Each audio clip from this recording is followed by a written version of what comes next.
ଆପଣ ଏଠି କେତେ ଦିନ ହେଲାଣି ଭୋଗ ଦୋକାନ କଲେଣି? ଭୋଗ ଦୋକାନ ହେଲା ବର୍ଷେ, ମାଆଙ୍କର ଜନ୍ମସ୍ଥାନ ହେଲା ବର୍ଷେ, କାମ ହେଲାଣି 3 ବର୍ଷ 4 ବର୍ଷ ହେଲା।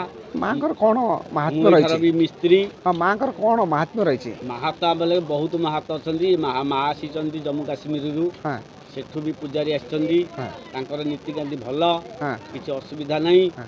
ଆଉ ବହୁତ ଦୂରରୁ ବି ଯାତ୍ରୀ ଆସୁଛନ୍ତି, ଭାରି ଶୃଙ୍ଖଳାତରେ ବି ଯାଉଛନ୍ତି, ଚୋରି ହାରି ନାହିଁ, ଝାମେଲା ନାହିଁ।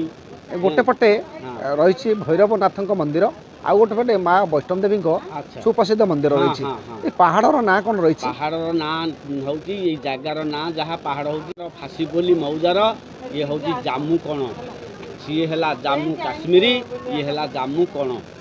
ମାଆଙ୍କର ଆବିର୍ଭାବ ହେଲା ଜାମୁ କଣ। କେତେ ପର୍ଯ୍ୟଟକ ମାନେ ଭକ୍ତମାନେ ଏଠିକି ଆସନ୍ତି ପ୍ରତିଦିନ? ଓ ବହୁତ, ମାନେ ଲକ୍ଷ ଲକ୍ଷ ଲୋକ ଆସନ୍ତି। ଏଠି କ'ଣ କ'ଣ ସୁବିଧା ରହିଛି ଯାତ୍ରୀମାନଙ୍କ ପାଇଁ? ଯାତ୍ରୀମାନଙ୍କ ପାଇଁ ପାଣି, ବସଷ୍ଟାଣ୍ଡ, ଲାଟ୍ରିନ୍ ବାଥରୁମ୍, ଆଉ ବାକି ଗାଡ଼ି ପାର୍କିଂ, ପ୍ରତ୍ୟେକ ଜିନିଷ ସୁବିଧା କରାଯାଇଛି। ବର୍ତ୍ତମାନ ଆମର 19 ତାରିଖରୁ ଏଠି ବି ହୋମଯଜ୍ଞ ହେବ। ମାଆଙ୍କର ଜନ୍ମଦିନ ବର୍ଷକର ମାନେ ଆସନ୍ତାକାଲି ଠାରୁ ହେବ? ଆସନ୍ତାକାଲି ହେବ। ମାଆଙ୍କର ମେଳା ହେବ? 5 ଦିନ ଏଠି ଅନ୍ନଛତ୍ର ହେବ। 5 ଦିନ ମେଳା ଲାଗି ରହିବ? 5 ଦିନ ହୋମ। କେତେ ଭକ୍ତଙ୍କର ସମାଗମ ଏଠି ହେବେ? ଭକ୍ତ ମାନେ ଲକ୍ଷ ଲକ୍ଷ ଭକ୍ତ ଗହଳି ହଉନି।